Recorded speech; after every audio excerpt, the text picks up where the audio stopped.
Welcome, my friends, to the Sage Quay Radio Hour, your home for free and critical thinking, and I'm your host, Mike Williams. Tonight, Cara St. Louis returns to the show to complete part 2 of our discussion that we began with part 1 with Harold Kautz-Vella. Cara and Harold have co-authored and released a fantastic new book called Dangerous Imagination, Silent Assimilation. For this show, Cara will talk to us about how the heart chakra is the key to humanity's ability to break free from the shackles of the archonic matrix. We then discuss how the puppet masters, by controlling the media, which includes the publishing industry, is keeping knowledge and truth suppressed in order to prevent the masses from awakening to their full potential. We end our conversation with Cara explaining how the social engineering agenda is a major tool of the matrix to keep us on the hamster wheel of deception. And so without further ado, here is Cara St. Louis. Let's take a listen. Hi, Mike. Hi, Thanks Cara. for having us back. That's just amazing. I love talking to you. And thanks for providing such an open forum for such a broad and deep analysis of these topics, because this is not easy stuff. It's not easy stuff, although I will say that my bringing it, when I bring something, it's just like Middle America brings it. What I'm trying to say when I say that is, if I can get my head around this, if I can learn to live with the stuff that I find out from one day to the next, then anybody can in the U.S. And that's really the bottom line, is that this stuff is going on. We have to meet it where it is, and we have to figure out what we have to. There are things that we have to do things about, and there are things that we can't do anything about. We should just hit the reset button and start over in some way. And that's kind of one of the themes about today. Just commenting on some of the stuff that I listened to Harold talk about. First of all, I want to reiterate what he said about the heart chakra. I want to reiterate what he said about that which makes us A, a prize for the people who are trying to subdue us, and B, invincible to the people who are trying to subdue us, because that is the case. That is the case. There are two things that I want to say, and I hope I can say this in a really sort of understandable way. First of all, one of the things I know for sure is that the predator, and I call it the predator, and I always will now, because we have a predator, one of the things that the predator is looking for is that undefinable, unseeable, unknowable part of us, and I mean that from the predator's perspective, that they know they have to get a handle on. They have to find it in order to completely subdue us. And that, in fact, is the frequency at the heart chakra. My absolute, and my deepest feeling, to the point where it's a knowing, is that they can't see it. They know something is there that's protecting us, that's preventing them from getting to us in the final analysis, but they're not even equipped to see that frequency. So they can't find it. And if they can't find it, they can't subdue it. That's the heart chakra. And right now, the heart chakra is in full swing development in the human being. It's getting bigger and bigger and better and better, and stronger and stronger. So as Harold has indicated, as long as that in fact is the case, they simply cannot subdue us in the final analysis. That will protect us. We will always be stronger than they are. We will always be better equipped than they are. And the other reason that the reason that kind of makes us a prize is one of my favorite subjects, although I'm just learning to talk about this. Human beings, in my opinion, are an intermediary. We are an intermediary between the morphic field, which is what carries the sort of stuff of generation, the stuff of genesis, the stuff of our ability to manifest anything on the 3D plane, okay? And it is that thing that's just outside us. In fact, it's everywhere. We call it counter space, all right? Some people call it antimatter, I suppose. Yeah. No, it's counter space. It's there, but it's the opposite. It's like the etheric. It's the opposite of this. It's what's outside us, and it's everywhere. If I put my hands like this and I cut my hands, I'm holding it, you know? And there are certain times when you can feel that it's there, that something is there. Okay, but human beings are magic. Human beings are the interface between that and what manifests on the planet. And that makes us co-creators. It makes us creators. in the truest sense of the word. Now, I would say, in my suspicion is that the predator wants that ability, and the only way that they can get that ability is by using human beings as tools. Okay? This, I think, is one of the biggest goals of the other side, is just being able to use our ability to create, because they can't create. Hence, you have,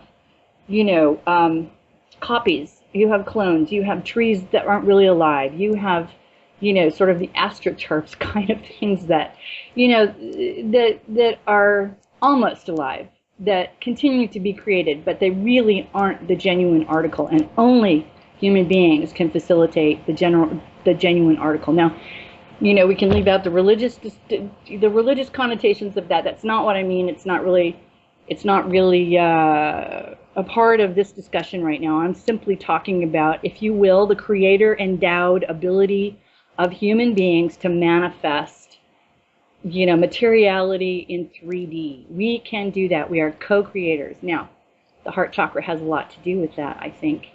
But mostly what it has to do with is our imagination, which is the first chapter of the new book. And it's actually part of the title, Dangerous Imagination. And that's one of the things that has been job one for the predator, is dismantling our imagination, disconnecting us from it in any way possible. And this is where the term full spectrum dominance comes from. When they say full spectrum, they are not kidding, Mike. You know that. Right. It's in. I actually, it is so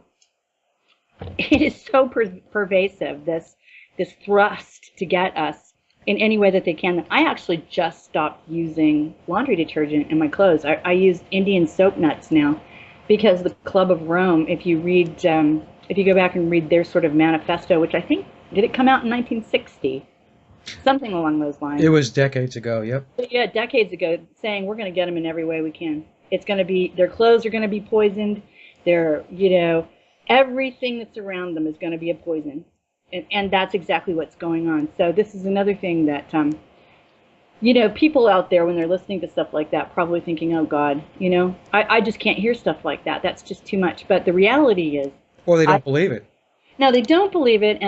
But that's okay. They don't have to. As long as their heart chakra is intact, we'll be okay, I suppose. But this was just something I was using to illuminate this idea, or to illustrate this idea of full spectrum dominance. I mean, how complete the attack is upon us. In fact, one of the things I'm going to start talking about really soon is going to seem really fringe to everybody. I'm not going to talk about it today too much, but one of the things that's really been absorbing my consciousness for a while now is this idea of food. What constitutes nutrients? What is sustenance, Mike, for the human being? Cara, one moment though, I just want to go back to one thing you said, which is very important. And you said that the human beings were being used as tools, as conduits by the predators. And as you said that, I was thinking to myself, she's spot on, because without humans being that conduit or that tool, they couldn't implement any of their agenda on Earth. Right. Exactly. Right? Because if humans weren't here, what would they do? Yeah, exactly. Right? So I want the audience to think about that. Some audiences might be shrugging their shoulders, but there's a reason why they're using humans to get their agenda across. And so if you refuse to be a tool, right? In any level. Yeah. Right. You could stop it at its tracks. That's anyway, right. I digress, but I wanted to point that out. Actually, you're not digressing, though. That is the entire point, is it not? I mean, there are things that we must address actively. One of those things is that we have to breathe. Yeah? Right. So we have to do something about what they're putting into the air. That's inescapable. We have to breathe. But there are things we don't have to do. We do not have to say, okay, for example, please, let's not waste any time trying to make them use the television set for the good of humanity. Okay, let's just turn the damn thing off. Right. You know what I'm saying? Yep. There are battles that are not worth fighting, and we can't win them anyway, and even trying would be a waste of time and energy. So just turn the damn thing off, because it's one of the biggest ways that they control you. Yeah? That's right. Yeah, so we have to start, I think we have to start thinking about where to put our energy. Yeah? And this is one of the things, this is see, this is what happened when my mother died. It led me to all of these understandings about atmospheric weapons and electromagnetic weaponry, and you know, all of the things, the terrible, terrible things that that one finds out when one starts researching that kind of stuff. And then after talking for a while, Mike, doing interviews and things, not that you asked me this question because you didn't, God bless you, but so many interviews that I had when the very first question was, what's the difference between a contrail and a chemtrail? Yeah. I was like, okay, here we go again. But okay, and fair enough for your first question, yeah. But then we never get past that. Right. We never get past that. And the fact that we never get past that question and the thought that too many people would have to know about this for it to be happening, those two things led me to look into this idea of why can't we get past that? And that led me to this project that I'm working on with Harold, wherein I handled a part of it that had to do with the social engineering,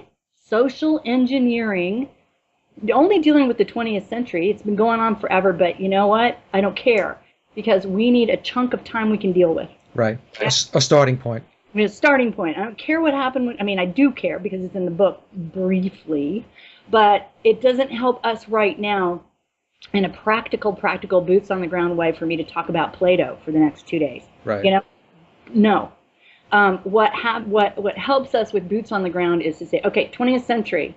Yeah, we can get our brains around that. All right. So what happened during the 20th century? Social engineering on a level that was unprecedented, and it is still going on, and it has to do with the overthrow of our cultures, cultural overthrow, specifically the Western civilization. You know, I mean, we don't have to spend lots and lots of time on that because, like I said, Harold and I've covered this now, and then the second half of the book is Harold's expertise, which is the science, the pure science. And that's where he likes to live. He's a physicist and a geologist and a clairvoyant and all kinds of wonderful things. So anyway, so but that's really what that's leading me to, is this idea of these tiny little threads that take us places, you know? And one of the tiny little threads that's turning into a giant, like, hairball in my throat right now is this idea of food. Yeah. All of the okay, just think about the emotional baggage that goes along with it. In every way. I mean, I love to cook. I love to eat. I love all of those things. Julia Child was one of my heroes. Blah blah blah. All that stuff, right? But when you back up from that, and you ask yourself, okay, but what does it mean to sustain myself as a human? What is sustenance? Where does that come from? You know, and you start thinking about the sun. You start thinking about the fact that human beings are filters. You start thinking about it on a very sort of pure, you know, I'm just this human being level. Then what starts to happen is you start to look around at all the stuff that goes with food, and you see the assaults, and you see the addiction. And do you see what I'm saying? Yep. So all it really takes is one little thread, and all of a sudden, because I know that's going to lead me to every other, you know, sensory addiction that we have, and all our senses are being manipulated. We are being manhandled like crazy. And by the way, we don't have 5 senses, we have 12. The 5 is all they want you to know about. That's right, Mike. Right. The 5 is all they want you to know about. I'll give you a really good example of one of the senses, one of the 12 senses, which is what, as a Waldorf teacher, I was completely trained. We were trained to be able to observe these senses and how they're being manifested in children, or how they're injured in children, all of those sorts of things. And I will tell you that I'm teaching at a school in London right now, which means these are children who have grown up in a big city with lots of noise and a very unnatural rhythm. There's really no EMAG rhythm here that isn't jarring or unsettling and all of that. But what I've noticed in the younger children is a very injured sense of movement, and that has to do with not being able to locate or feel or resonate with any kind of natural frequency. I think it behooves us to all find out that there are 12 senses, for one thing, and how they're being affected. Anyway, so yes. And also, can I tell you, one of the things I really want to make sure that we talk about is communication today. It is a favorite topic of mine because I was absolutely so stunned when I moved to Europe, immediately realizing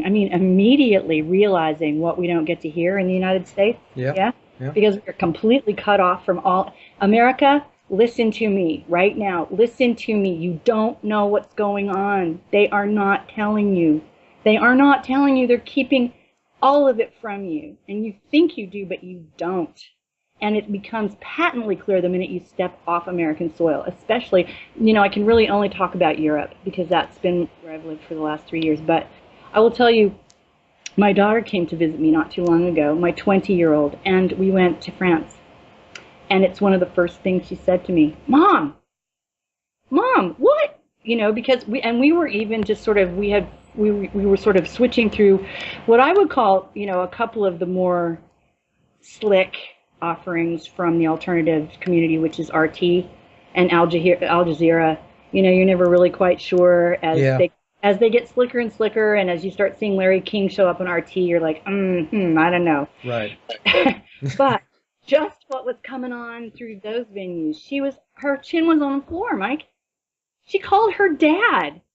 Dad, you have no idea what we don't. So it's immediately apparent, and we need to understand that, because the only thing that you can do about that, America, is listen to these alternative programs like what Mike's putting out right now and pull the threads. Follow the threads, go under the radar, okay? Do like a belly crawl along the grass, okay? And pick up the information that's coming along down there. And I actually told my daughter, for the foreseeable future, I have no intention of moving back to the United States because I will completely lose track of what's going on. And I can try to get information in from here. Yeah. I can try. Well, it's interesting, Cara, you bring this up because, as you know, I had a discussion with Max Egan last night. So one of the things that Max and I talked about, we started talking about Zionism and what was going on in Gaza and Palestine with regard to the Israeli occupation. And I had said to Max that, at least from my vantage point, when I take a look at what Europe knows and understands about Zionism and how they get up out of their chairs and they will make noise and protest and make it known that they understand what Zionism is about and they understand what's going on in Gaza. When you come to this country in the United States, everybody's still walking around in a zombie state. Mm-hmm, mm-hmm. And I mentioned to Max that, and not to go off on the rails here on this, I know you and I, this is not the topic that we meant to talk about, but I said to Max, I said, in this country, people, first of all, they don't know what Zionism is, and if those that have heard the word, they equate it with Judaism, with being a Jew. Right. And so therefore, if you make a comment with regard to Zionism and you're not in favor of Zionism, you're anti-Zionism, you are then anti-Semitic. Right. They don't make that. They can't make. Well, we're trained to not make that distinction. Yeah. So my point being is that I agree with you that the United States still is in I don't even want to say an information void. They're in a knowledge void. Because there's lots of information. Information's good, information's bad. But then you have to take that information and you have to digest it, and then it becomes knowledge and then wisdom. But in this country, in the United States, I'll tell you, we still have deep, deep problems with people waking up. Right. I have a really good friend here called Gilad Atzmon. You may have heard his name. Yeah. Mm-hmm. He's a Jew. He's an Israeli. But he left Israel decades ago, and he would probably lose his life if he set foot in Tel Aviv again at this point. And it's not that he hates his country at all. It's just that he is calling it like it is, and he's writing really good books about it. One of them is called The Wandering Who.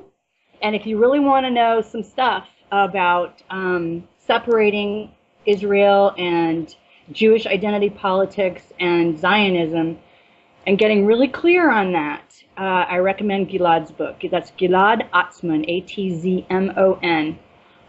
You can get his books in the United States. He's also an internationally acclaimed jazz saxophonist. I just saw him do a concert here in celebration of Iranian music. It was really cool. And And he regularly sells out the London Jazz Festival, so he travels around the world as well. So he's more than just a philosopher. He says he's not an activist. Thank you very much. He doesn't want to be called an activist. He is a philosopher. Okay, so anyway, but let me say a couple of things about communication while we're on the subject, and then we can talk about the mind control that represents the social engineering aspect of what Harold and I are trying to bring as best we can to consciousness. We have been trying, as you know, for a long time to get our work out into the English-speaking world. And I have said to you more than once that Germany is really the only place that we've been able to get a big old serious audience. We just seem to be able to get our work out into Germany. But we have all decided to make a big push to get this worldwide, and it's not that we haven't been trying to do that, it's just that we've been blocked at every turn. And so some of the things I want to bring to the American public, because if you take these little details that we're having to work with and you put them in your brain, and maybe it'll give you a more practical handle on how everything is being locked down informationally, okay? Something I found out today, I mean, I'm just trying to pick a place to start. Something I found out today is that Dangerous Imagination, Silent Assimilation is only available in Canada in Kindle form. Why that would be is beyond me, because The Sun Thief is certainly available worldwide as a paperback, right? But all of a sudden, Dangerous Imagination is only available in Kindle in Canada, an English-speaking country for the most part, in Australia, an English-speaking country for the most part, yeah. I have had to set up a new site, which I want to tell you about, Mike, because I want everybody to hear it. I set up a site on Shopify, yeah, so people can order the paperback no matter where they are. They just have to pay whatever the shipping is. Did you inquire with Amazon as to why your book is only available on Kindle? That does seem a little bit odd. I know, because I just found that out today. Okay. Suzanne Mayer, is that how you say her last name? Yeah. You know who I mean. Yes. She's the one who let me in on that this morning as I was waiting to come on and talk to you. And then there was a fellow in Australia who wanted to order the books and contacted me and said, I want the paper, and all I could get is the Kindle. And I thought, what? Because there's no way that Amazon doesn't have book on demand capacities in every country. Oh, in absolutely. The world. Yeah. What they're doing is they're relegating this particular information into a very controllable format. Right. They can go through Kindle and take things out, put things in, whatever they want. So chances are very good that you will not be seeing my work on Kindle anymore, which is unfortunate because it's cheaper that way. However, I've always had some questions about Amazon anyway, because the big companies which is not to say I have any proof of anything, Amazon, but the big publishing facilities, whether it's Random House or any of the big publishers or any of the big distributors like Amazon, they're completely controlled, and they can put out or not put out, or sell or not sell, or block orders, or they can do whatever the hell they want, and they do in the United States, and they certainly do in the English-speaking world. So I just found that out today. So I have set up a Shopify channel, which I will make sure Mike absolutely has the address to, and you can just order it straight from me. And I just sent 2 books to Australia, so it is no big thing. And they got there. That was my test run. So there's that. The other thing is I've decided that I want to get into Japan and I want to get into India. India is a big old sleeping giant, Mike. They are so asleep. They are so asleep. Everything's working out really well for them, for the most part, I would say. They're becoming an economic, if they are not already categorized as an economic superpower. Yeah? Yep. But they're also being chemmed. And if we could wake up India even a little bit, and they all read English, or at least that's, it's okay, apparently, to publish in English in India. So I'm trying. Now, Cara, some of the audience might be thinking, oh, what's the big deal? Digital media, electronic delivery of the product versus the old-fashioned paperback. And what you have to give thought to is the fact that, and you touched on this, is with the digital media, especially with books, they can be revised at will. Content can be taken, content can be added, and that's why they don't like written paged books, print books, because once it's printed and once it's bought and somebody has it, there is no revising that Yep. book, right? So I just Yep. want to point that out to the audience in case they were scratching their heads and trying to wonder why it is Cara had a problem with just Kindle. Yep. The word is mightier than the sword, but only if it's on paper. Right. Yes. So thank you, Mike. We do need to clarify that because I want them to understand why I would make it more inconvenient and slightly more expensive to Right. get this material, but that is why. The other thing is Japan. Let's talk about Japan because India is an enigma to me right now. I will keep you posted on my trying to get in there. A couple of people trying to help me get in there, but mostly there's just silence and a giant covering of nothingness in terms of these kinds of subjects. Although they do have, who's the Indian woman who's the physicist who's talking about Vandana Shiva? Yeah, Vandana Shiva does have a platform, but she's talking about, and she is talking about very, very important things. But the rest of the world has no way of knowing how much of that's actually getting into India. All right, we hear her out here, but we don't know if they hear her in there, do we? Anyway, the other couple of other things that are going on. I sent the PDF to a fellow called Johnny Guzman in Ecuador. Have you heard of this character? No. Yeah, he runs QLP TV, and you can QLP.TV, I think. Anyway, he is hooked up. He's hooked up significantly with Santos Bonacci. I know you know the mighty Bonacci. You might know Santos, yes. Yeah. So they're definitely partners in crime. And Johnny grew up in the United States. He's completely Americanized in terms of his English and his understanding and all of that. But he's in Ecuador right now, and he's got the PDF, and I've asked him to read it. And if he likes it, to help me get somebody on board to translate in Spanish. Let's see if we can get, half the world speaks Spanish, Mike. Let's see if we can get the Spanish language speakers to be part of the conversation here. Exactly. And then the other thing is Japan. Now, Japan is a really interesting situation right now.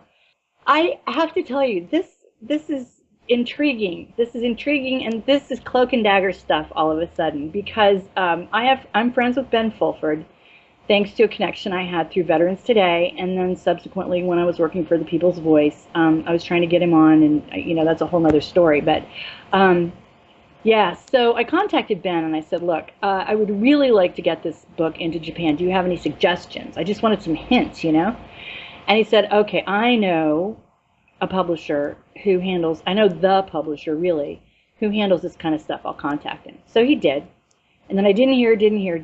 So I emailed Ben back and I said, would it be really, really rude business practice for me to contact this guy directly and ask him? And he said, what? He hasn't gotten back to you. That's weird.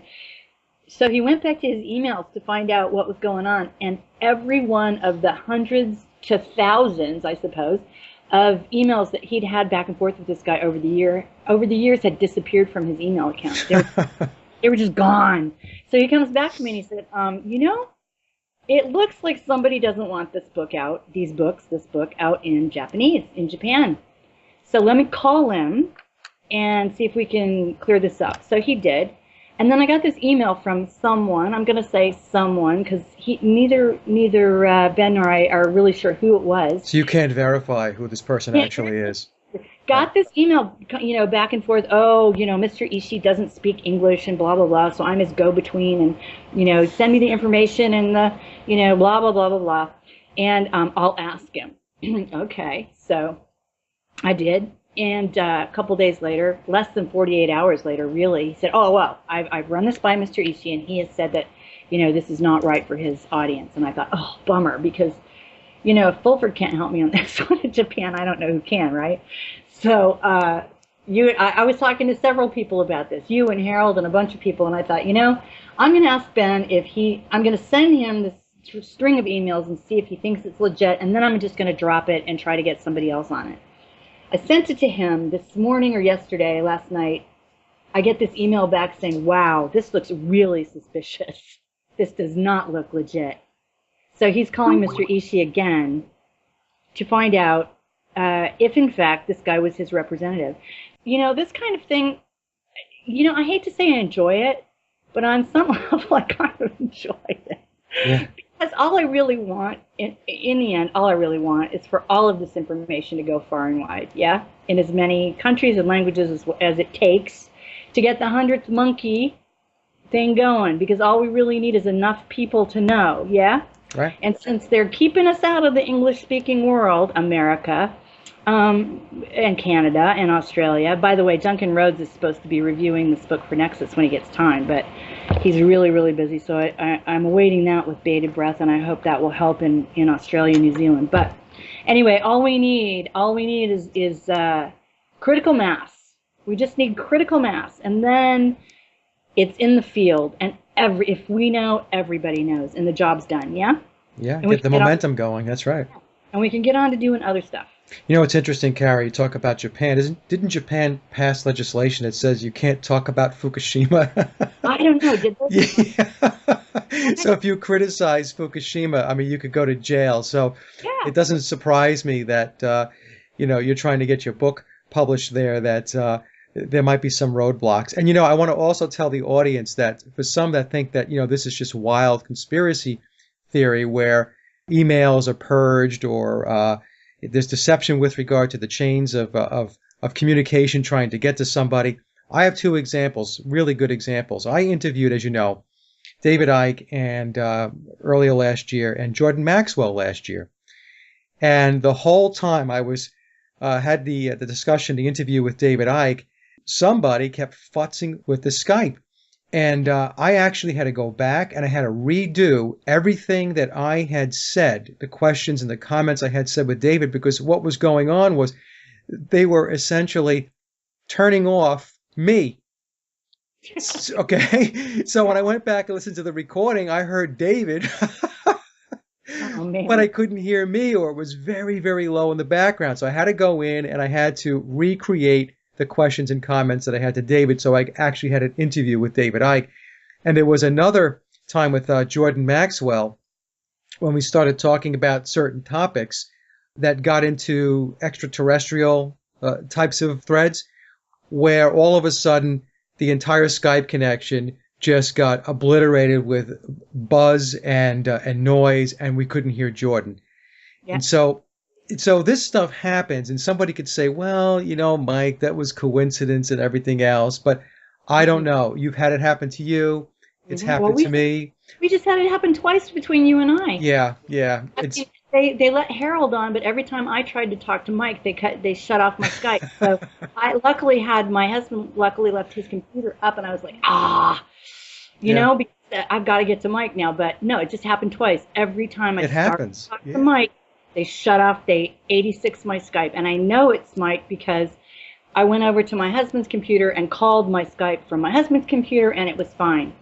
But I could not even get, today I couldn't even get any typing over to Mike, much less talk to him on the phone. So, and we did have to talk about that, Mike, and I think he's right. They let Harold come through because Harold handles, Harold is intriguing. People do listen to him. There's no question that his delivery is wonderful and useful and beautiful, but he's the science guy. It's the scientific explanation. So when I come in and I try to midwife, which is the way he puts it now, I try to midwife this for the rest of humanity, then they want to shut me the hell up. And that's been my whole reason for doing any of this. It's why The Sun Thief was written. It was written in a way that people could connect with, people would be entertained by, so that they would be drawn in and they could use their beautiful, powerful imaginations. And once you have people's imaginations, they can do anything. They've got to be retaught that they can do anything with their imaginations, and that is our biggest God-given gift. So, but and the other thing is, even though Mike and I are we have to, a lot of this is entertaining, and it is enjoyable, and it's good to have these wonderful stories to talk about, but it really is serious stuff as well. And I think that when Harold was talking yesterday about the RNA and the piezoelectric effect and all of these things that we're having to learn about, because we need to understand what we've bioadapted, what we've bioaccumulated in our bodies, and what they're trying to turn us into, and which is something that's not really physically human. They can't touch the humanity in us. Please remember that. They cannot touch the humanity in us without our permission, for sure. And even then, they can't get the whole thing because it's really not possible for us to give it away. I was thinking about the Sun Thief, and I was thinking about the part, well, maybe you haven't read it yet, but I'll tell you, some people blow up sort of spontaneously in the Sun Thief.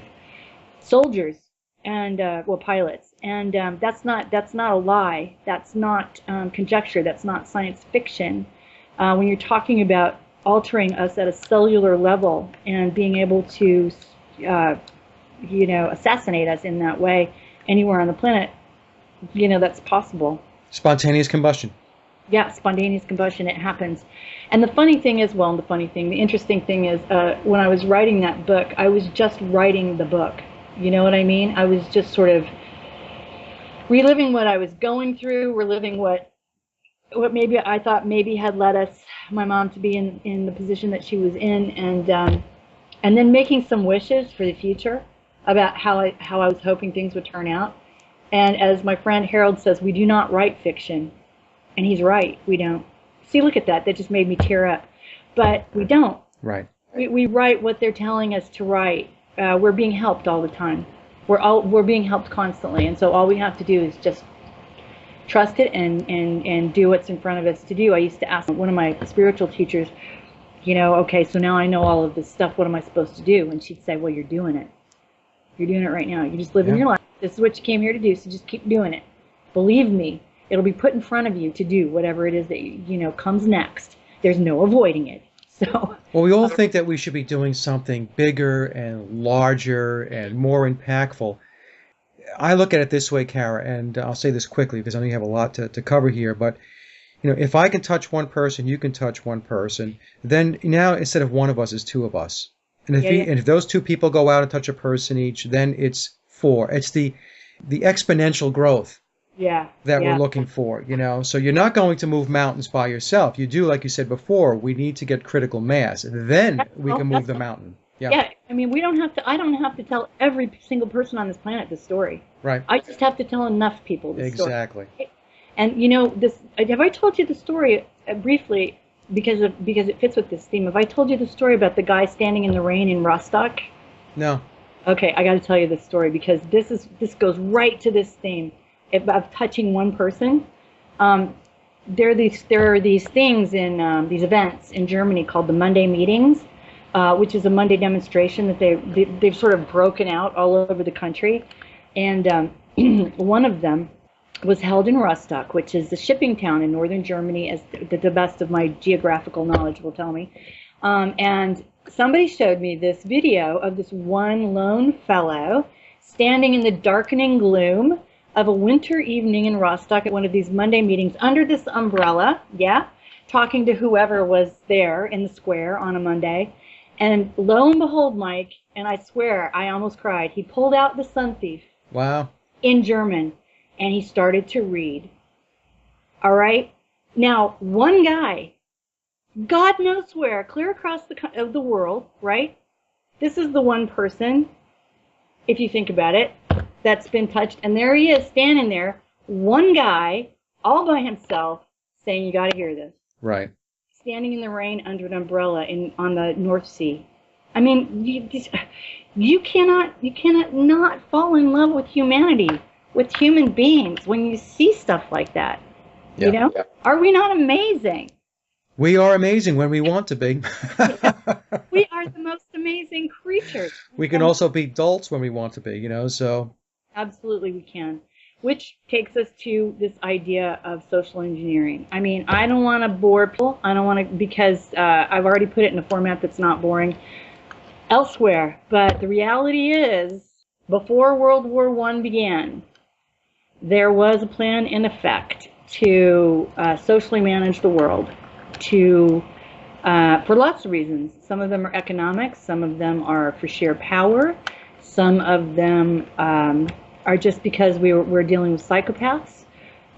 Some of them have to do with political ideologies that a certain fringe element, well, they're not really fringe anymore, thinks are justified. But the reality is, once the precursors to the Tavistock Institute in Great Britain, decided to see if they could turn a British population on a German population with whom they had absolutely no quarrel.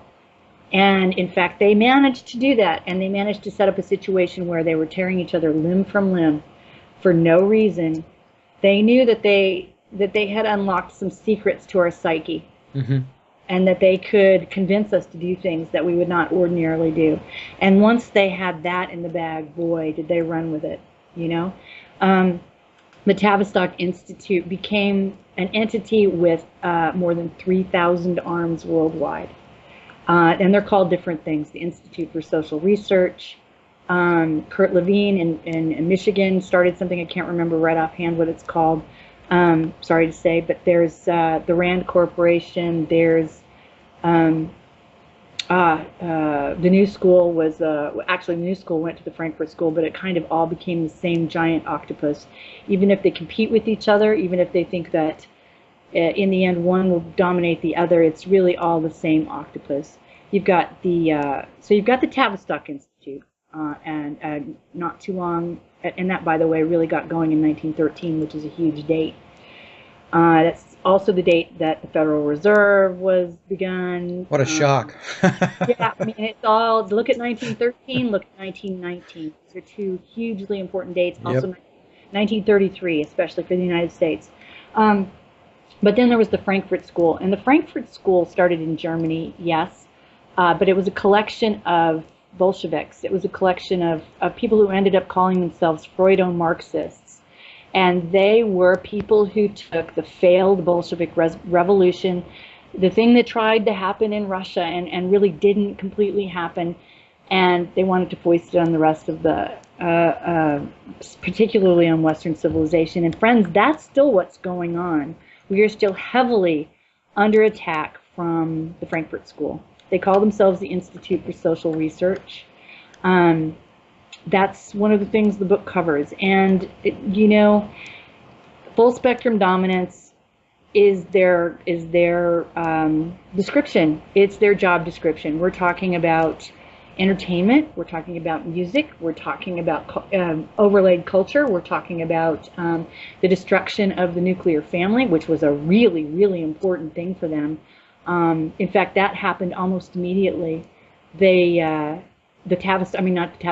Frankfurt School, the first thing that they went after was the father of the nuclear family. We talk about the sacred masculine. We should talk about the sacred masculine as much as we talk about the sacred feminine. And the fact that I get nervous, or I used to get more nervous than I do today, but I grew up in the United States during a certain time in history. And so when I start saying things like sacred and masculine together, I get all nervous because I'm supposed to not believe those two things go together. Exactly. That's right. Yeah. So, and they do. All right. And the first thing that the Frankfurt School did was go after the father figure in the nuclear family. Their postulate was, their crazy, irrational postulate was that children who come out of an authoritarian nuclear family are anti-Semitic, will be anti-Semitic. Now, I don't see you find me the logic in there. I defy anyone to find me that logic trail. No, they'll create the logic.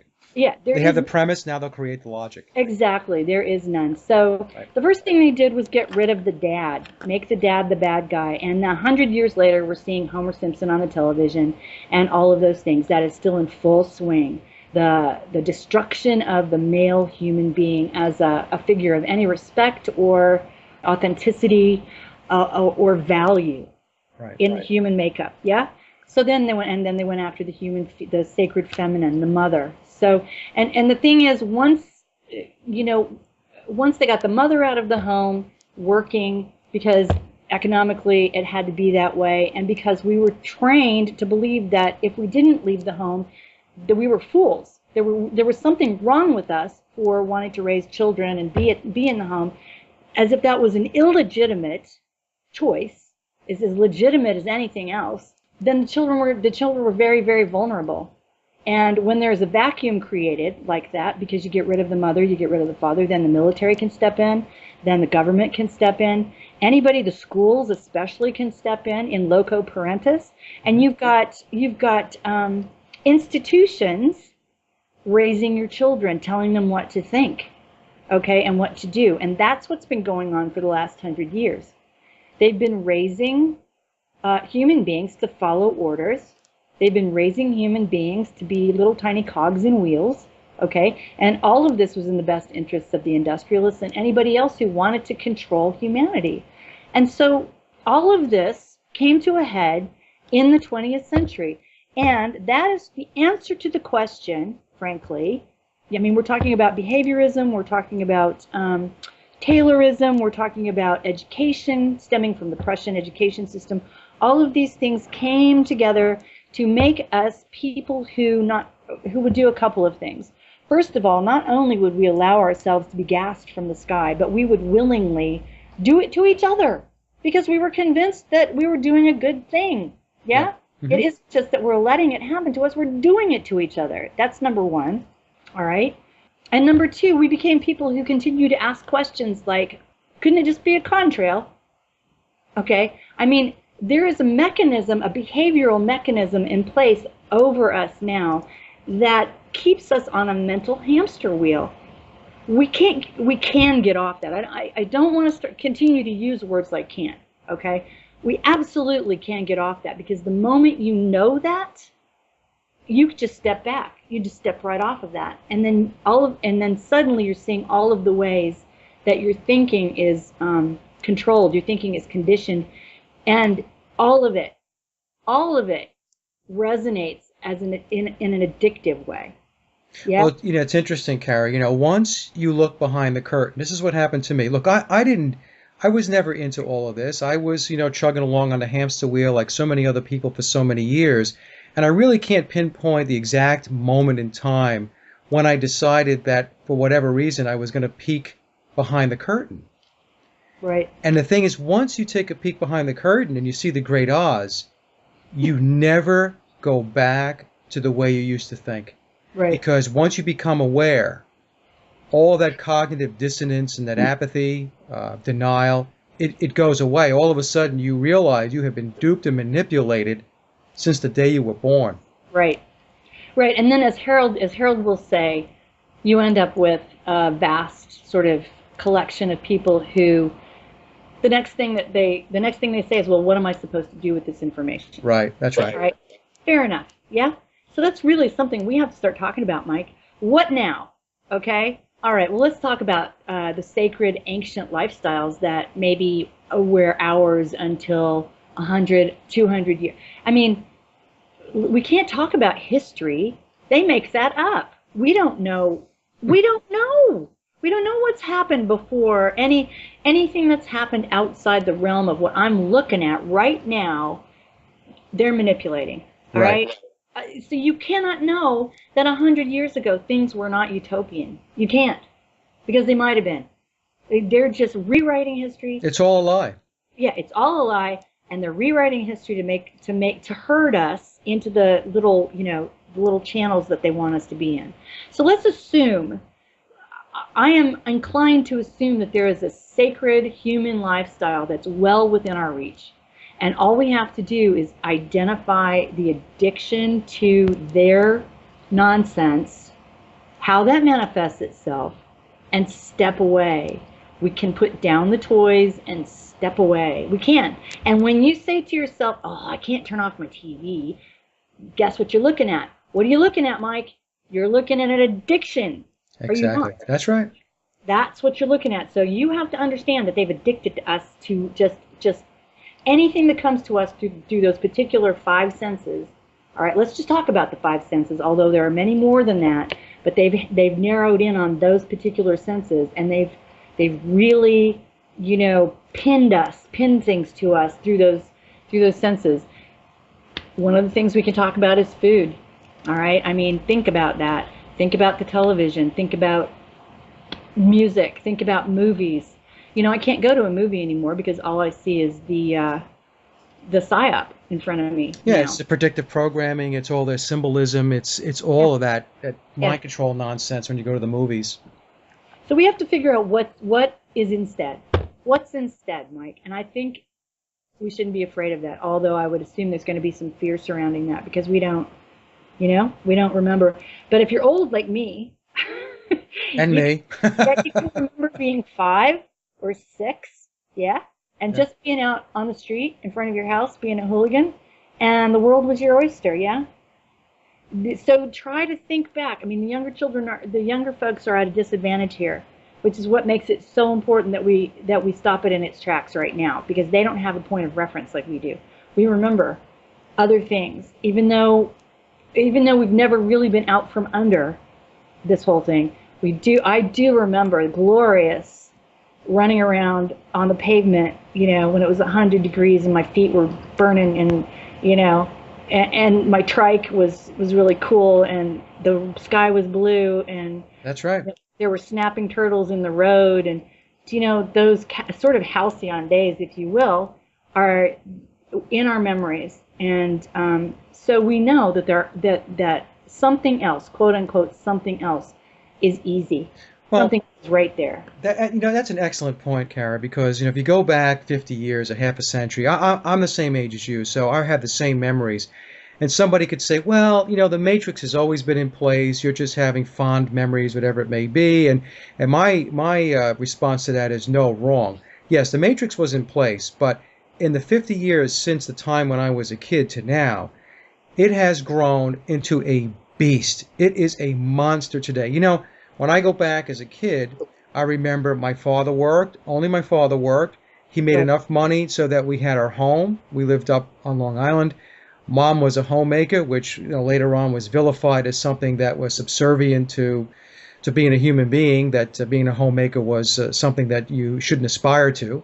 Right. She was raising the family, and look, we were outside, we had fun, we had our friends. It was just, even in school, we were even taught more quote unquote real history, as real as it could possibly be in school in those days, than these kids are ever going to be taught today. So I just want to say that it's not just fond memories. Right. It was clearly a different time, and it has gotten exponentially worse over the last 4 to 5 decades. Right, right. Once they realized that they could do, well, the television, you can blame the television for that Right. in a lot of ways. Television, radio, that kind of stuff. Well, Because we had 3 networks back then, remember? yeah, yeah, yeah. Once they had us on that frequency, Yeah. they realized that they could really dial us. Right. I mean, it's going to be harder to do things like step away from vaccinating the babies and things like that, because they're making it so that, taking your children away, social services will take your children away. Making it mandatory. Legitimate human trafficking that's actually going on. Hmm. This is the part of the scenario, the Matrix scenario, that worries me the most. It's really hard to hope for grandchildren right now, because I can't begin to think what that means to my children and what they would have to battle. Or, however, I'm not going to let that get to me, because we are always going to be more powerful than they are, and we can always say no. We can just stop it, and we can say no. And I don't know, if we just turned off our television sets and stopped going to movies, that might cut their legs out from under them enough that they lose most of their power, And remember the Matrix. The Matrix is also something that human beings create. Remember, this is one of my primary postulates, is that we are manifesting what's in the 3D ourselves via our imaginations as that bridge between 3D and the morphic field. Okay, so it's not that the Matrix is unnatural, if you want to call it that. It became the Matrix when they took it over and started trying to harvest. And this is what they're doing. They're harvesting human energy, right? Every football stadium is a energy collector, folks. You get all these people, hundreds of thousands of people together, and they're just harvesting energy. With their halftime rituals. Yeah. So, it became an evil Matrix when we let them use us as batteries, basically. I mean, the Matrix is not wrong. That was a spot-on movie to a certain extent. But that's only half the story. The other half of the story is that we're here as co-creators. We create the 3D world, all right? And Ike says it's a hologram, and he's right, okay? But so what? We're making it. We're making what we're supposed to be making. We are stardust makers. We are earth makers. We are Sophia helpers. I mean, we're here to be part of this beautiful expression I mean, we're living on a spirit. We're living on Sophia. Yeah, this is a cosmic spirit, a cosmic expression, and we are here to help manifest that expression. Now, I don't want to call that the Matrix. I don't know what to call it, because the Matrix is, the Matrix is the bad guys. The Matrix is artificial intelligence. We're not artificial. We can have such a beautiful existence, Karen. I know you know this, and I'm preaching to the choir, but we have to create it because we created this. I mean, this matrix that we're in, this was created by us. We bought into the predator's game plan. We embraced it, we believe it, and therefore we then go off and implement it because our thoughts create our reality. So if you believe that, as your example before, Germans and the British, if the British believe the Germans are their enemy, or the Germans believe the British are their enemy, well, those thoughts create the reality. Guess what? Right. Now you have an enemy. That's right. That's how powerful we are. Right. Bear that in mind. That's how much power we have. Right. And they're just harnessing the power to their ends. Yeah, it doesn't have to be that way. Because using that example, if the German people and the British, if they turned around and said, you know what, those are not my enemies, those are my brothers and sisters, there is going to be no hate, there's going to be no dislike, and we're not going to embrace that whole program that you want to impose upon us, there would be no war. Right. And that's what people have to understand, because a lot of times when you talk about if you want peace, make peace, they think you're a hippie. I've been called that. Oh, you're a hippie, No, I'm not a hippie. Okay, I'm a critical thinker that says if we don't follow their program and we don't ingest their mental food that they're giving us, that we will have a better planet and a better place in which to live. Right. And here's a couple of things I want to talk about real quick, because it's why this is urgent. I mean, we do have all of the wonderful things that we're talking about, but it's still urgent that we get this taken care of. And one of the things that lets me know that is David Keith just made the cover of Newsweek magazine, did he not? Yeah. Was it Newsweek? He just put out a book not too long ago that said that the solution to all our problems was to douse the atmosphere in sulfuric acid. The man is insane. Yeah, he's a nut job. Yeah. And he is absolutely one of the two people who is spearheading, being the public face of chemtrailing. All right. And the man has been out, there's video after video after video of him saying the most psychotic things when it comes to chemtrailing. And yet, he just made the cover of Newsweek magazine as what? What was he, the ecological hero of the century or something? I couldn't believe my eyes.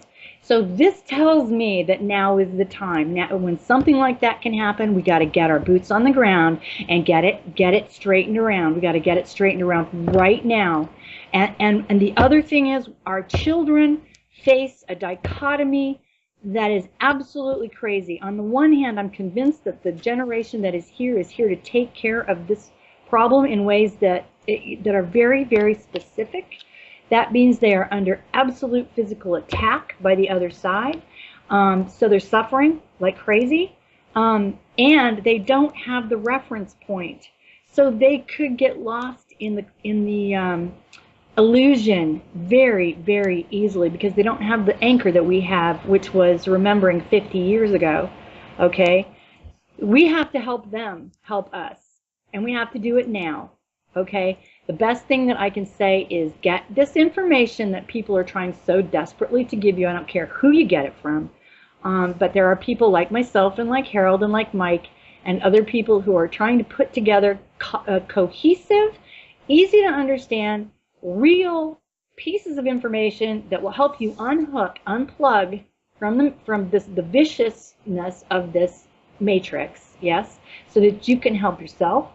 And if you don't want to help yourself, because people being what they are, help your children. Help your children, help my children, help everybody's child, because those children are under attack in ways that are, to call them satanic right now doesn't even come close.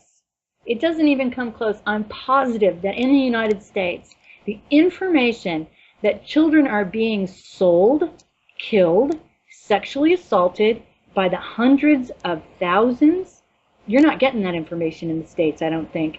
But it's all over the airwaves in Europe and in the United Kingdom. Okay? Especially in the UK. It's unbelievable.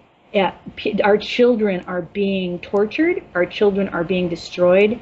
They are being, one of the things that happens is, and Mike can explain this better than I can for sure, but we have the Kundalini, we have the chakras, we have a way in which we incarnate when we are born onto this plane. We come up through the lower chakras as babies, and then we incarnate into the higher, more spiritual chakras. And if you assault a child, I mean, somebody said this to me. I think it was actually something I heard via Miles Johnston's programs, which, by the way, he's going to have us out in August, Mike, just as an aside to lecture. But if you assault a young child, specifically a boy, before the age of 4, then that Kundalini unwinds itself, and for lack of a better way to describe it, like crashes through the skull in a way, spiritually, and is fractured and is splintered into a million pieces, and then they really can get in there and do program you, yeah, and make you whatever they want to make you, yeah. And if they do that, it's exceedingly difficult to access your higher chakras, to rise. And even if they can't find our heart chakra, they can at least go after our children in that way and try to nail them down to the lower chakras. And that's what's going on. That is what's going on. Children are being stolen from their families for almost no reason by the tens of thousands, and they're being assaulted physically, sexually, emotionally, verbally. It's a concerted, exponentially growing issue, and it's under all kinds of discussion in Europe and the UK. And I'll bet you anything, I don't live in the States, but I'll bet you anything you're hearing almost nothing about it. Well, we're talking about this embedded trauma. So when you have abuse, whether it be a boy or a little girl, it's exactly what it does. It embeds the trauma, and that becomes then a suppressed memory. And that suppressed memory, even though you are not consciously aware of it, it's driving the behavior of that person, not only as a child, but as they go into their adult life. And this is why a lot of people have no explanation as to why they have a life where they're just filled with fear, they're filled with worries, emotional duress, and so on. And it's because these traumas were embedded at a very, very early age. And a lot of folks don't understand this because they don't understand how the brain works, how the mind works. But you will carry that. Yeah, absolutely. Your whole life if, it's not addressed, or you don't go to get some kind of help to get it resolved, the conflict resolved. Right. And the thing is, I want to mention, because this is actually part of the strategy of the Frankfurt School. The first reference I find to this was in Hungary in 1919. Georg, what was his last name? Kuvash, something like that. Anyway, if it comes to me, I will tell you. It's outlined in the book. But he tried to introduce sexualization of children in kindergartens in Hungary when, in 1919, when the Bolsheviks tried to move in there and continue their Marxist revolution there. And it was such a Catholic country there that they were actually run out of town on a rail, thank God. But every time the Frankfurt School gets to a certain point in their manifestation, they start trying to sexualize the children. And that's why, because if you capture these open books, these beautiful open books before the age of 7, then you have tools. I mean, Ignatius Loyola said it, give me a child before the age of 7, and I care not who has him after that, because I will make the man. And John Watson, the behaviorist from Johns Hopkins University at the beginning of the 20th century, said the same thing. It was the linchpin of his behaviorist studies, which I've also examined in great depth, because we've been I want to say victims, I guess that's the right word, of behaviorists from him all the way through B.F. Skinner, who decided that we didn't even have souls, and they've redefined us, Mike, to the point where we don't really even qualify as human. Right. So they can do anything they want to us. So anyway, so I guess my point really was, now's the time. Now's the time because of the children, all right? And if you don't want to save yourself, save the kids, save the children. Well, Cara, talking about the children, you're talking about trying to bring the sexualization into the schools, and they're still trying that. But in the meantime, what they've done, and they've done it very successfully, is they do it in covert ways, which is through the TV shows that the kids are watching, through the dolls that they're playing with. If you take a look at some of the dolls, especially like some of the little girls are playing with, and take a look at how those dolls are dressed, Right. like little prostitutes, Right. you know, Exactly. and so that's their covert way of trying to sexualize the kids, especially the girls, Mhm. Mhm. right? Basically to demean who they are as a gender, Right. and that's going on today. So if there's anybody listening who thinks, well, they're not teaching sexualization in my school, I'm okay, you better take a look at what your kids are watching and what Yep. your kids are playing with, because if it's not in your schools, it's being done that way. Yep. Yeah, pay attention. Start looking. Start researching. Exactly, exactly. Start researching because this is really coming on strong right now. It's kind of like their final card. When they get to this point, it's like an end game. They feel like maybe they've got us cornered enough that they can play this card and then they'll really have us. Yeah. Same thing happened in 1919. So, luckily we are a species that tends to love our children, and that tends to be where they get shut down. So that's one of the reasons I'm mentioning that in a big way right now. And it may seem like we've just talked about 10 disjointed subjects, but we haven't.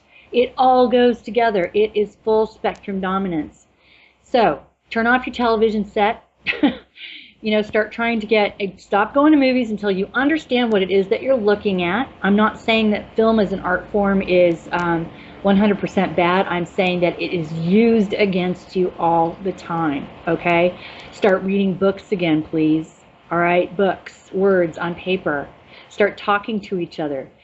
Investigate things like what's really going on with that cell phone, what's really going on with the Wi-Fi, what's really going on with the EMAG that's around you all the time, all right? And resonating to see if you can find a more natural frequency. It's really hard now because you're surrounded by Gwen towers, and that's blasting these abnormal frequencies at us all the time, making our DNA dance, making our cells dance. It sounds hopeless, but I'm going to say it to you again until the day I die. We are more powerful than that, individually and collectively. Mostly individually, you know it? This is why you want to get one person at a time. Right. Yeah? Because individually, you are more powerful than everything that's being blasted at you. It is full spectrum dominance, and I think our discussion was what we were doing. It wasn't disjointed at all. I think it was bringing into the picture all of these different ways and these Yeah. different tactics that they use in order to get to us. Because look, one tactic is not going to work for everybody. It's not one size fits all. Right. So for those people who have decided that I'm not going to watch television and I'm going to tune it out, well, then they have to have a plan B, C, D, E, and F, all the way down to Z, to try to get to those people. And some of us, they're never going to get to, and they know that. Right. But their thinking is, if I can get to the preponderance of the population, then we can get things pushed across the goal line. So that's why it's very, very important that people wake up and use your brain, critically think, free think. Right. Well, and also start entertaining some really kooky stuff because Yeah. it really helps. For example, here's I think really, really good exercise that just kind of jars you enough to really start helping you unplug and think. Just think. Because history, because the information has been completely managed and manipulated and given to us, and we've been surrounded by this for so very long. Think about something like this. How do we know that anything that we actually put in our mouths, even if it's stuff that they say is good for us or organic or nutritious or any of that, yeah? How do we know that that is how we sustained ourselves prior to being indoctrinated by them? Right. How do we know that? We don't. We don't know what sustained a human being prior to this massive brainwashing that's been going on. It could be an organic potato, but maybe we don't know that. Do you see what I'm saying? These really weird, these really sort of altering thoughts that you can have is a meditative way of jarring yourself. Yeah? Yeah. Is food really how we use, is it? Huh. Well, that's what they're saying, but I don't believe anything they say. Do you know, And I think that's just an interesting thought pattern to have. It's really been occupying me lately. What is it that sustains us? If human beings are filters, and if we in fact and we can, by the way, transform energy, whether it's whatever you want to call it, chi or whatever, that's love, you could call it anything. If we can transform that energy, and we can, into internal energy, how do we know that's not the primary way that we sustained ourselves for millennia? We don't know. Right, and that's a very good point you're on, because I have had the same type of thought processes where you listen to them say, you know what, as a civilization, we never had it so good. This is a great time, the most advanced. And I think to myself, well, since they lie about everything, that's a lie. That's a lie. That's a lie. Yeah, and all of the, see, that's actually a pretty good place to start. Start looking at the fringe Egyptologists. Exactly. That's a great place to start. The pyramids are not built by who they say they were built by. The Sphinx was not built by who they say it was built by. Yeah. Michael, what's the guy who put out Magical Egypt? Do you know there's an 8-part series called Magical Egypt? That's a great place to start, because he puts out some pretty amazing and provable and rational postulates. And by the way, can I talk about the word rational? Because I really want to talk about how English is used against us. That wonderful, brilliant, beautiful, beloved, gorgeous facility that English has to express feeling and meaning and really hit us in the solar plexus and the heart and all of that, is one of the ways that they get us. It's one of the reasons they want the whole world to speak English, because it's very manipulable, okay? Yeah. And there are people who've been looking at this. I recommend this as a course of study as well. Good morning, well, MOURNING is also, we had for the weekend, WEAKENED, right? There are all kinds of ways that we tell ourselves things that we don't realize that we're telling ourselves, like have a good weekend, or here, oh yay, it's the weekend. Good morning. I try not to say it anymore, although I don't know what to say instead. But the thing is, in other languages, they can't do this to us, because other languages are far more specific. One of the things I looked at when I was writing this latest piece with Harold was the idea of rational and irrational, okay? And that went back to Spinoza. And I will say that people who've interviewed me when I start talking about this tend to look at me like they're not quite sure anymore, but I'm going to say it anyway, okay? Spinoza talked about 95% of the population being irrational, and permanently, by the way, permanently irrational. And then there were 5%, which I guess by inference you could call them rational, yeah? But what does rational mean, Mike? It means to be cut into pieces, doesn't it? Rations, parts, fractions, does it not? All right, so look at it that way. Please, I beg you to look at it that way. I'm permanently irrational. Yay! I'm not going to be the mirror they throw on the ground that ends up in a billion pieces. That's rational. We're put into parts. Please stop thinking of rational as reasonable or logical or coherent. These are much better words than rational and irrational. God bless the 95% of us who are freaking irrational permanently, okay? But that's the 95% that they want to get out of the way. They want to park us someplace, yeah? Yeah, rational in their way of presenting it is you conform. Yes. It's conforming. It's basically, it's a mechanical aspect of they want to fit you into a box. And so if you're rational, you will believe the following because we told you, our experts told you, that this is the way it is. And if you don't believe what we tell you or what our experts tell you, then you are an irrational person. Yeah, don't buy that anymore. Don't buy that anymore. You need to look past all of their lies, free think, critically think, and question everything. Question everything. Because we're not kidding. Cara and I are not kidding, because we've done a lot of research between the two of us. They lie about everything. Every single solid thing. Everything. Yeah. And frankly, that 95%, that's what the schools were built for. Schools are built to house that 95%, to be trained to do what the 5% wanted, to stay the hell out of their way, and to be beasts of burden for them. That's what a school is, my friend. It has nothing to do with education. Right. Education is something that you get outside of schools.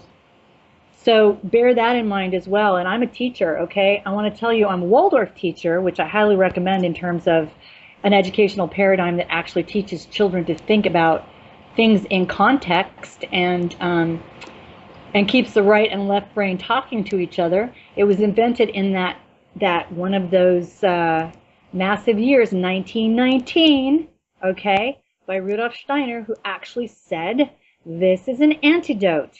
I am bringing this as an antidote to what's going on in the educational system globally, because if we don't stop that, we're cooked.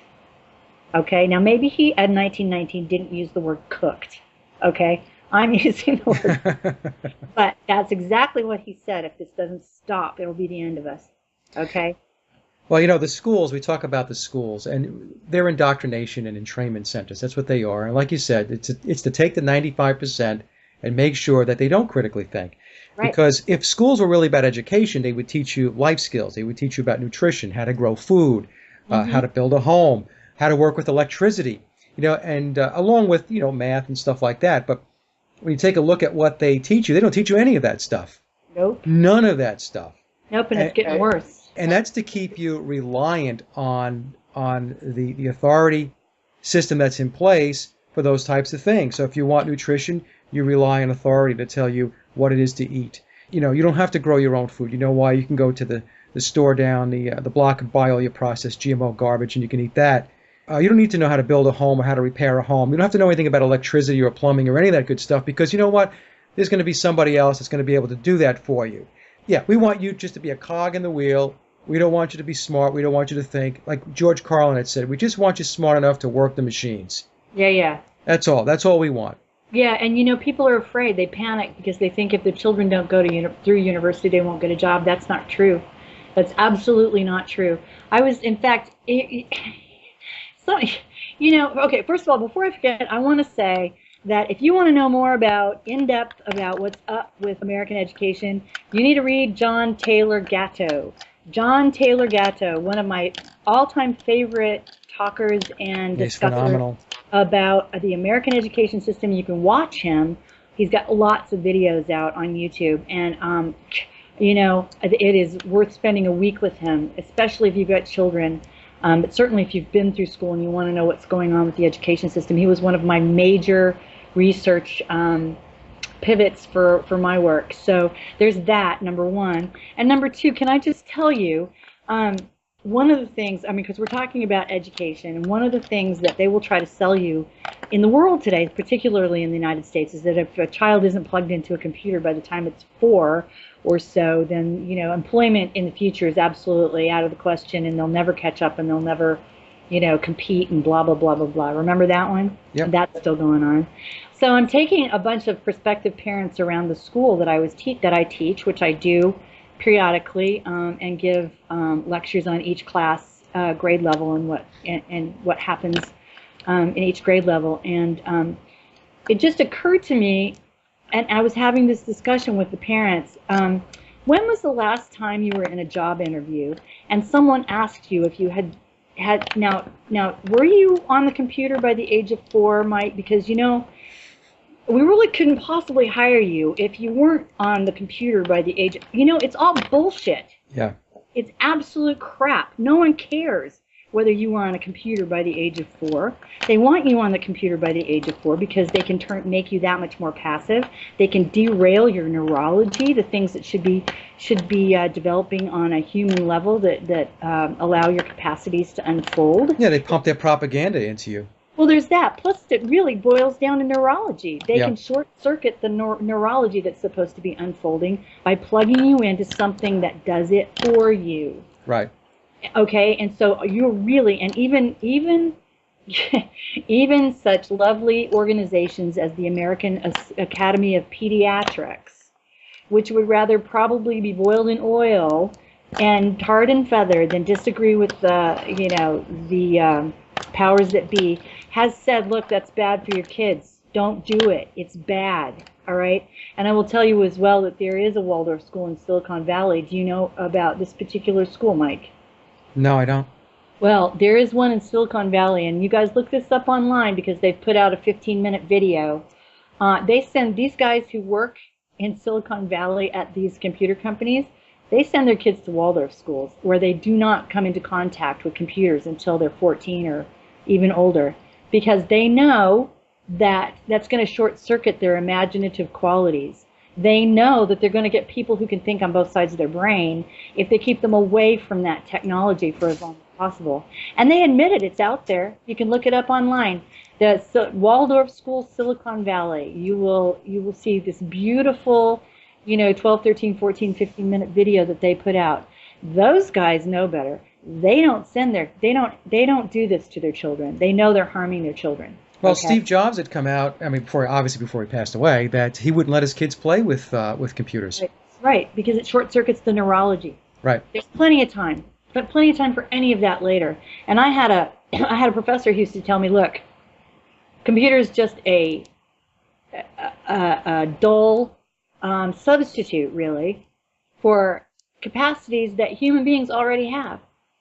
We already have all of those capacities. It's just a substitute for those things. It's a tool. All right? But we are those and so much more. So, all you're doing is putting something in your life that's substituting for things that you can already do. Don't do that to your children. Let their capacities develop. People will say to me sometimes, well, Mike, this is some heavy stuff, and I can't spend all my time worrying about this stuff or researching it or digging into it or diving into a rabbit hole. And I say to them, look, I don't do that either. I mean, you have to live your life too. You have to enjoy your life. You're here also to enjoy the interactions with your fellow human beings, with your family, your wife, your husband, your partner, your kids, and so on. So you have to do that stuff. So I just want to make it clear to the audience too, especially if they listen to me, that I'm not espousing that we walk around in a state of heightened alertness and paranoia 24/7. There is a balance between living your life, enjoying your life, but also being aware of the manipulative forces that are out there that are trying to steer your life down a path that is going to be detrimental to you, your family, and humanity. Yeah. 3 years ago, when I started keeping company with the man that I eventually married here, he used to say things like, we would have these conversations because he was a little bit ahead of the game in terms of research because he lived in Europe and I lived in the United States. Okay, that was really the bottom line. But he would end conversations by saying things like, "Well, then you are a slave." Oh my God, I wanted to kill him because you don't say that. You don't say that to an American, right? Number one. Never say that. But you know slave. What? We are, but on how many levels is he right? Because you got to talk about common law. You talk about Santos Bonacci's work. You talk about Mark Passio's work with just talking about natural law. When I really came to grit, and then there was the whole thing where we got married and we had to get permission from the state, and it was all this big discussion about how it was a business, and all of these things just tailor-made to make your wife and your girl real happy. But in the end, in the final analysis, he was absolutely right about this stuff. And these are the things that shake you up into starting to look into personal sovereignty and things like that. For me, initially, it was about saving my children. And it remains about saving my children. I don't give a shit what happens to me, really, except in terms of how it affects my children and what kind of a world I leave them. And can I make my children well again, because the environment has just beaten them to a pulp. Okay, all of these things, these are the things that matter to me. And in the end, on top of that, we also should be looking at issues of personal sovereignty. We should be looking at the fact that we are traded on the stock exchange like cattle from 1930. I mean, this is the 20th century, folks. This is that, you live in the best of all ages baloney that they feed us and how advanced we are. Really take a look at this. And then one of those things is going to make you angry enough to go into action, whether it's the idea that you're a slave, whether it's the idea that they're killing your children. Okay. And then Mike's right, of course, there are a million things to enjoy, but there are a million things to enjoy because we're human beings and we make those things for ourselves. But honestly, I think it is absolutely of the utmost importance right now that we separate ourselves from their illusion. And that's going to take some work. Okay? Doesn't mean you have to stop going to work. It doesn't mean you have to stop doing what it is that you do to survive in the treadmill that they've got you in right now. But part of you, the higher part of you, can work on this, can work hard on this and crunch this. And you can pull yourself, and when you pull yourself out of the plug, you're helping the rest of us pull ourselves out of the plug too. And like I've said to Mike, we're just looking for critical mass now. So I don't know how it's received in the United States, and it could be that people are just getting tired of me saying this, but America, you don't know what's going on. You don't have a clue. We are completely hornswoggled. We are completely, they have pulled the wool so far over your eyes. You know, please, I know who you are. Deep down, your cultural inheritance, your folk soul is absolutely going to have a rash to that kind of stuff. Americans come into that culture to be sovereign. That is the reason. That is our folk soul. That is what we're supposed to be exercising. It's in our bones. We barely have to try to do it because we come in with that in our bones, which is why they need to subdue the Americans before they subdue anybody else. Because if they don't get us, they haven't got a chance of getting the rest of the world. Which is why we are under such electromagnetic lockdown. So America, I'm telling you, you don't know what's going on. You've got to wake up, okay? Yeah, and just because, you can get in your car and you can drive to Walmart and, buy some stuff and drive back, you're not free. I have a family member, and he shall remain nameless. He just does not understand. He does not understand that he is under an umbrella, an authority umbrella, that everything that he thinks that he's free to do, he's not really free to do. And then when he starts to maybe have a little inkling that perhaps, Mike's got a point with regard to the authority that's all around us, he resorts to the defense that, well, without the authority, society wouldn't function, that it would be disorganized, it would be in disarray, it would be chaotic. So you need authority in order to keep order. And so what that really means is that I'm too lazy to take responsibility for my life and be accountable and, to run my life and make sure that, as Max Egan says, do no harm. So I am either incapable of myself of doing that, or other people would be incapable of it. And don't get me wrong, what I tell folks, Cara, is that this is not some kind of change that's going to happen tomorrow, because it's going to take many, many years. In my view, it's going to take probably a lifetime of constant reorientation toward who we really are and what we really are in order for us to reach a point where we have a society where we actually are sovereign and we live as sovereign citizens, where we are self-regulating, we are self-governing, and we are good to each other, But it's just amazing to me. I had this conversation, and I'll tell you, I have to bite my lip, and it takes everything within me not to reach over the table and strangle him to death. But I don't have to worry about saying this because he won't listen to my shows. He's never going to hear this anyway. Okay, well, yeah, but you're right. But you know what? Why not, Mike? Because you know why people have midlife crises? Yeah. They get to be 40, 50 years old and they think, what is this? This sucks. Like, this is it? This is it? That's why. So why not? Why not put your shoulder to this other wheel and find out who you really are? Get down to, the sacred human being that you really are. And that just means identifying every freaking illusion and trying really, really hard to step back from it. Why not? Because what is your alternative? Your alternative is this mindless, boring, oh my God, is this all it is? There is to life. March toward, death, toward the crossing from this plane to the next. How boring is that? And, Joseph Campbell, another one of my heroes, so there's really nothing more boring or sick-making than the hero refusing the journey. Well, heroic journeys are not easy, and we're all heroes. We're all here to blaze our own path. I mean, really, we all have our own machete that we're chopping our way through the jungle with. Okay, and it's not picking up that machete and going forward that causes us to be sick, that causes us to be bored, that causes us to waste our lives. Okay, so there's nothing as boring as the hero's refusal to take up his sword and go forward. And that's all of us. Your option is midlife crisis, and who needs it?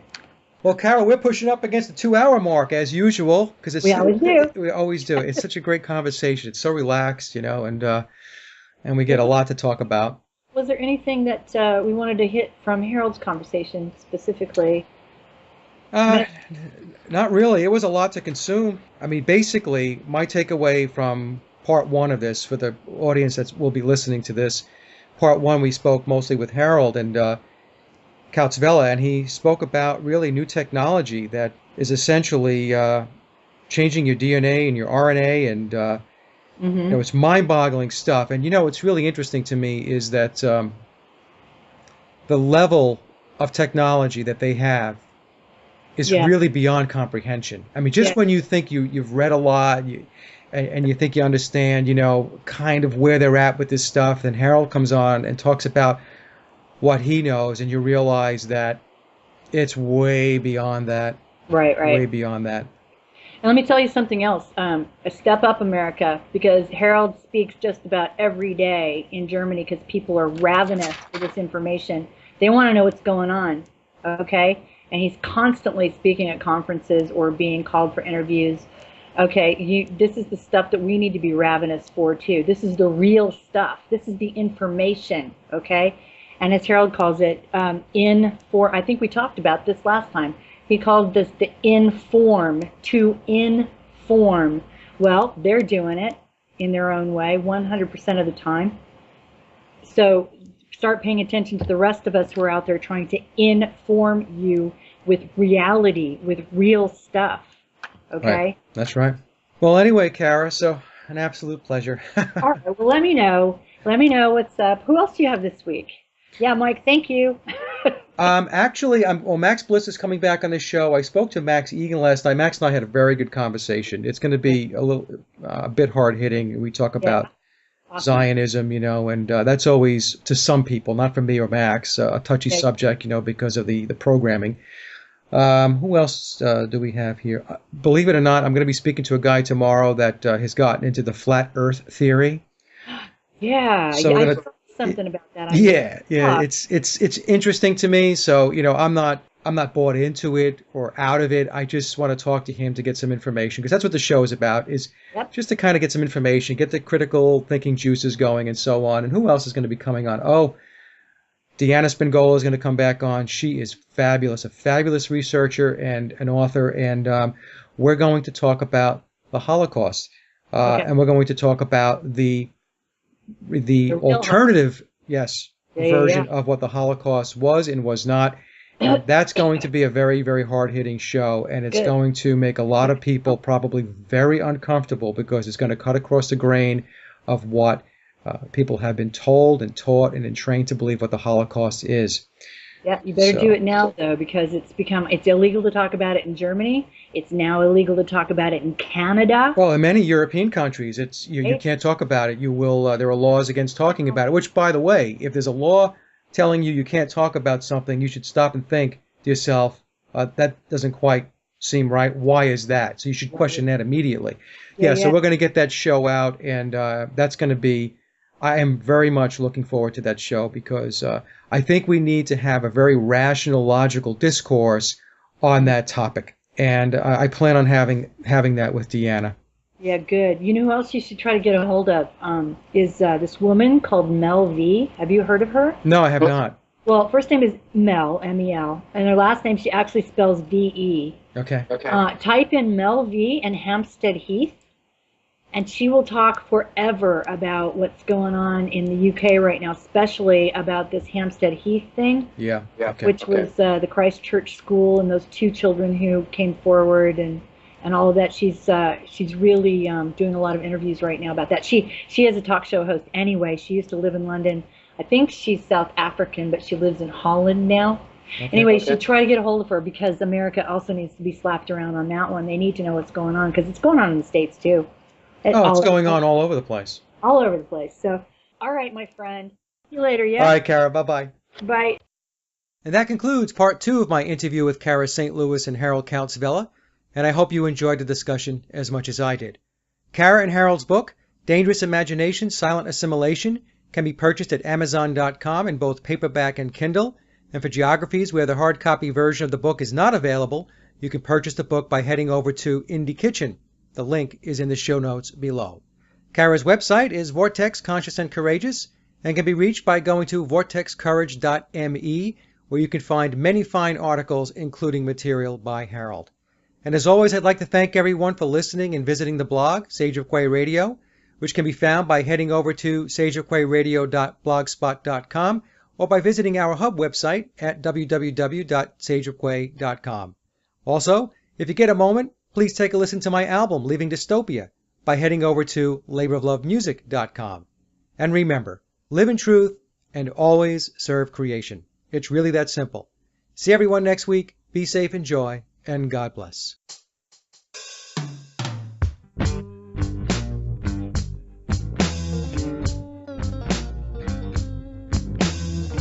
I've gotta be me, and you need